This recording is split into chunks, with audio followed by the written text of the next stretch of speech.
ఇప్పుడు చెప్తున్నాను చూడండి, ఇప్పుడు కూడా ప్రసాదాన్ని పదార్థం కింద చూడకూడదు. పదార్థం అంటే ఇది తీగా ఉంటుంది, తిరుపతి లాడు అయితే చాలా బాగుంటుంది, ఇలా చూడకూడదు. ప్రసాదం అంటే తినేది కాదు. నేను పరమాత్మ తీసుకుని నుంచి ఒక పుష్పం ఇచ్చిన ప్రసాదమే, ఒక పత్రి ఇచ్చిన ప్రసాదమే, ఒక పండు ఇచ్చిన ప్రసాదమే. అది ఎవరికి దొరకని నాకు దొరికింది అనుకోండి. అలా దాన్ని అపురూపంగా చూసుకోవాలి, అంతే తప్ప వ్యర్థం చేయకూడదు. ప్రసాదాన్ని నిర్లక్ష్యం చేసామా అనుగ్రహంగా వచ్చినటువంటి ఐశ్వర్యం మనకి దినదిన రోజు రోజుకి తగ్గిపోతుంది. అందుకని ఎప్పుడు ప్రసాదాన్ని నిర్లక్ష్యం చేయకండి. దాని గురించి ఒక కథ ఉంది, చెప్తాను వినండి. పూర్వమున తుంగధ్వజుడు అనేటువంటి ఒక మహారాజు గారు ఉన్నారు. ఆయనకు 9 కొడుకులు. ఆ 9 కొడుకులతో సహా తన రాజ్యంలో ఉన్న ప్రజలందరినీ తన కన్న బిడ్డలు ఎలాగైతే చూసుకుంటున్నాడో అలా చక్కగా రాజ్యపాలన చేస్తూ ఉన్నట్టు. ఒక రోజున అరణ్యం అంటే అడవికి వెళ్ళాట. అనేక వ్యాఘ్ర సింహాలు క్రూర మృగాన్ని సంహరించి అక్కడ ఉన్న జనాలకి రక్షణ కల్పించి వెనక్కి తిరిగి వస్తూ ఉన్నట్ట. అడవిలో గోపాలకులు గొల్లవాళ్ళు ఉంటారు కదా, వాళ్ళందరూ ఒక బిల్వ వృక్షం అంటే మారేడు చెట్టు కింద ఒక సత్యదేవుడు వ్రత చిత్రపటాన్ని పెట్టుకుని సామూహికంగా అందరూ కూర్చుని ఈ వ్రతం చేసుకుంటూ ఉన్నారు. రాజుగారు మనోగర్వం చేత, అంటే నేను చూడగా క్షత్రిని, వాళ్ళు చూడగా గొల్లలు అనేటువంటి భావన చేత అక్కడున్న స్వామి వారికి నమస్కారం కూడా చేయలేదు. కొంత దూరంలో ఒక పెద్ద చెట్టు ఉంటే దాని కింద ఈ రథం ఆపుకుని ఆయుసం తీర్చుకుంటూ ఉన్నట్ట. అభ్యాగత స్వయం విష్ణువు. చూడండి, మనం ఇంటి దగ్గర పూజకి గాని భోజనానికి గాని ఉపక్రమించి కూర్చున్నప్పుడు ఎవరైతే మన ఇంటికి పిలవకుండా వస్తారో, ఆ సమయంలో ఎవరైతే వస్తారో వాడే విష్ణువు. అందుకని మన రాజ్యాన్ని పరిపాలిస్తున్నటువంటి ప్రభువు సాక్షాత్తు మన రాజుగారి రూపంలో అలా విష్ణుమూర్తి వచ్చాడేమో మన దగ్గరికి అని అనుకుని ఇంత ప్రసాదాన్ని, ఒక తాంబూలాన్ని తీసుకువెళ్లి రాజుగారి ముందు నుంచి రాజుగారికి నమస్కారం చేసుకుని వచ్చి వీళ్ళందరూ వర్తకథ వింటూ ఉన్నారు. ఆ గొల్లలందరూ వర్తకథ వింటుంటే రాజుగారు ఏం చేశాడు, గొల్లలు ఇచ్చారు కదా నీచంగా భావించాడు. ఆ ప్రసాదాన్ని భావించి అక్కడ తిరస్కరించి తన రాజ్యానికి బయలుదేరి వచ్చేసాడు. రాజ్య పొలిమేర. పొలిమేర అంటే తెలుసు కదా, గడి అంటారు. ఇక్కడ కర్ణాటకలో తెలియదు, గడి అంటారు. అక్కడ పొలిమేర దాకా వచ్చేసరికి అక్కడ మంత్రి గారు కాపలా కాసుకుని ఉన్నారు. ఉండి, రాజా తుంగధ్వజ, నువ్వు ఏముందని మన రాజ్యానికి వస్తున్నావయ్యా? మన రాజ్యాన్ని అంతా పరాయి రాజులు ఆక్రమించేసుకున్నారు. నీ 9 కొడుకులు యుద్ధంలో మూర్ఛ వచ్చి పడిపోయి ఉన్నారు. ఇప్పుడు కనుక నువ్వు రాజ్యంలోకి వస్తే నిన్ను కూడా బంధించేస్తారయ్యా. నిన్ను కాపాడుకోవడం కోసం ఇక్కడ నేను కాపలా కాసుకుని కూర్చుని ఉన్నాను అని చెప్పాట. అప్పుడు రాజుగారు వెంటనే ఆలోచించాడు, ఏంటి ఇప్పుడు నేను నాకు శత్రువులు ఏంటా, నాకు నా రాజ్యం అంతా ఎలా అయిపోవడం ఏంటి, నా 9 కొడుకులు ఎలా మూర్ఛ వచ్చి పడిపోవడం ఏంటని ఆలోచించుకున్నట్టు, పునరాలోచన చేసుకున్నట్టు. చూడండి, మనం ఓడిపోయామంటే కారణం శత్రు బలం కాదు, మన బలహీనత. ఇక్కడ చిన్న మిస్టేక్ చేస్తాం, దాన్ని తప్పించుకోవడానికి మీద మీద మీద మళ్ళీ నీకు కూడా చెప్తున్నాను, ఉద్యోగంలోనైనా రేపు నుంచి గృహంలోనైనా మన వల్ల ఏదైనా చిన్న మిస్టేక్ అయిందనుకో వెంటనే చెప్పేది పెద్దవాళ్ళు, అత్తయ్య మామయ్య అమ్మ నా వల్ల తెలియకుండా చిన్న పొరపాటు అయింది, మీరు ఎలా సరి చేస్తారో చేశానని చెప్పారు. వాళ్ళు చూసుకుంటారు మంచిగా సేఫ్ జోన్.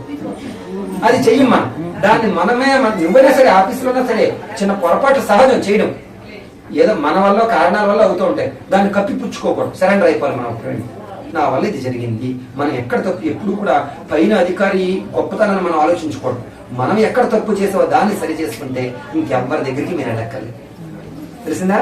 అందుకని ఈ రాజుగారు మళ్ళీ వెంటనే పునరాలోచన చేసుకున్నారు. చేసుకుని ఈ రోజు నేను ఏం తప్పులు చేశానని ఆలోచించుకుంటే తెలిసిపోయింది. అప్పుడు ఈసారి మంత్రి గారిని కూడా వెంట పెట్టుకుని అరణ్యంలోకి వెళ్ళాడు. ఆ గొల్లల దగ్గరికి వెళ్ళి, బాబు కొంచెం ప్రసాదం ఉంటే పెట్టించాడు బాబు అని అనుకున్నట్టు. అనగాని ఆ గొల్లవాడు చెప్తున్నారు, రాజుగారు మా ప్రసాదం అంతా పిల్లలు ఎంగిలి చేశారండి, ప్రసాదం అంతా ఖాళీ అయిపోయింది అన్నట్ట.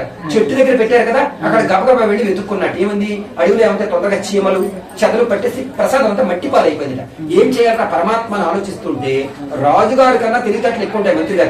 ఆ రాజుగారిని అక్కడే విడిచిపెట్టి పక్క రాజ్యానికి వెళ్లి ఆ వ్రతానికి కావాల్సిన యావత్తు సామాగ్రిని తెచ్చేట మంత్రి గారు. ఈ గొల్లవాళ్ళందరూ ఇలా లైన్ లో కూర్చోబెట్టుకుని రాజుగారు మంత్రి గారి మధ్యలో కూర్చుని చక్కగా ఇదివరకు వాళ్ళందరూ ఎలాగైతే చేశారో అదే విధి విధానంగా ఆ వ్రతాన్ని స్వామి వారికి సమర్పించి స్వామి వారికి క్షమాపణ చెప్పుకుని ఆ గొల్లవాళ్ళందరికీ కూడా క్షమాపణ చెప్పి అప్పుడు తీర్థ ప్రసాదాలు స్వీకరించి తమ రాజ్యానికి వచ్చాట. వచ్చేసరికి పరాయి రాజులు చెప్తున్నట్టు, తుంగధ్వజ మహారాజా మీకు మాకు ద్వేషము, వైరము, శత్రుత్వము ఇవేమీ లేవయ్యా, మేమేదో మీ రాజ్యం మీదుగా విదేశాలకు వెళ్ళాలి ప్రయాణమే వెళుతూ ఉన్నాం. నీ 9 కొడుకులు అతి ఉత్సాహం, మేము దండయాత్రకి యుద్ధానికి వచ్చేమేమో అని చెప్పి అనుమానంతో మా మీదకి వచ్చి ముందుగా వాళ్ళే బాణాలు అవి వేసారయ్యా. అందులో మా ప్రాణాలు మేము కాపాడుకోవడం కోసం తప్పనిసరి పరిస్థితుల్లో నీ 9 కొడుకులతో మేము యుద్ధం చేయవలసి వచ్చింది. ఆ యుద్ధంలో వాళ్ళు మూర్ఛ వచ్చి పడిపోయి, ఇందులో మాకు తప్పేమీ లేదయ్యా, మాకు మీ రాజ్యం వద్దు, నీ 9 కొడుకులు వద్దు, తీసుకోవాలని చెప్పి అప్పచెప్పి పాపం వాళ్ళు విదేశాలకు వెళ్ళిపోయారు. ఆ నూరుగురు కొడుకులు ఇంతట్లో పురుక్కున్న పిల్లలు ఎలాగైతే లేచి కూర్చుంటారో అలా లేచి కూర్చున్నట్టు మూర్ఛ నుంచి. ఆ రాజుగారు చాలా సంతోషించాడు. తాను ఈ వ్రతం చేస్తూ, తాను నూరుగురు కొడుకుల చేత ఈ వ్రతాన్ని ఆచరింపచేస్తూ, తన రాజ్యంలో ఉన్న 50 మంది ప్రజల చేత ఈ వ్రతాన్ని ఆచరింపచేస్తూ, తాను బ్రతుకున్నంతకాలం సుఖాన్ని సౌఖ్యాన్ని అనుభవించి అంత్యకాలాన వైకుంఠానికి చేరుకున్నాడు. నానా రూప నరో భూత్వా సర్వేప్సితాం ఈప్సిత ప్రదః సనాతుడైన శ్రీహరి కలియుగులు అనేక అవతారాలు దాలుస్తూ ఉంటాడు. ఎందుకు? నరో భూత్వా, నరులను ఉద్ధరించడం కోసం, వారి వారి కోరికలు తీర్చడం కోసం స్వామి వారి ఇన్ని రూపాలు, ఇన్ని అవతారాలు దాల్చవలసి వచ్చింది. లేకపోతే ఇన్ని రూపాలు ఆయనకు అక్కర్లేదు. నా భక్తానుగ్రహ విగ్రహం అని చదువుతాం.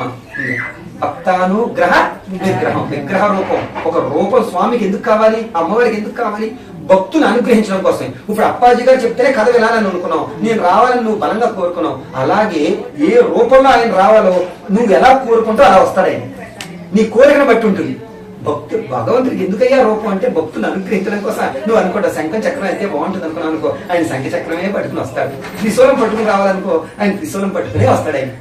అది అందుకని ఆయనకు విగ్రహ రూపం. అందుకు ఈ వ్రతం చేయడానికి శక్తి లేనటువంటి వారు ఎవరైనా సరే ఈ వ్రతం జరుగుతుండగా చూసినా, వ్రత కథ విన్నా, ఈ వ్రతం చేసిన వాళ్ళకి ఎంత ఫలితం అయితే వస్తుందో ఇందులో సగం ఫలితం వీరందరికీ కూడా వస్తుందని చెప్తూ నేను స్కాంద పురాణే రేవాకాండే రమాసహిత శ్రీ సత్యనారాయణ కథోధ్యాయ పంచమోధ్యాయ సమాప్త. జయ ఇందిరా. ఒకసారి లేవండి అందరూ, నలుగురు మీరు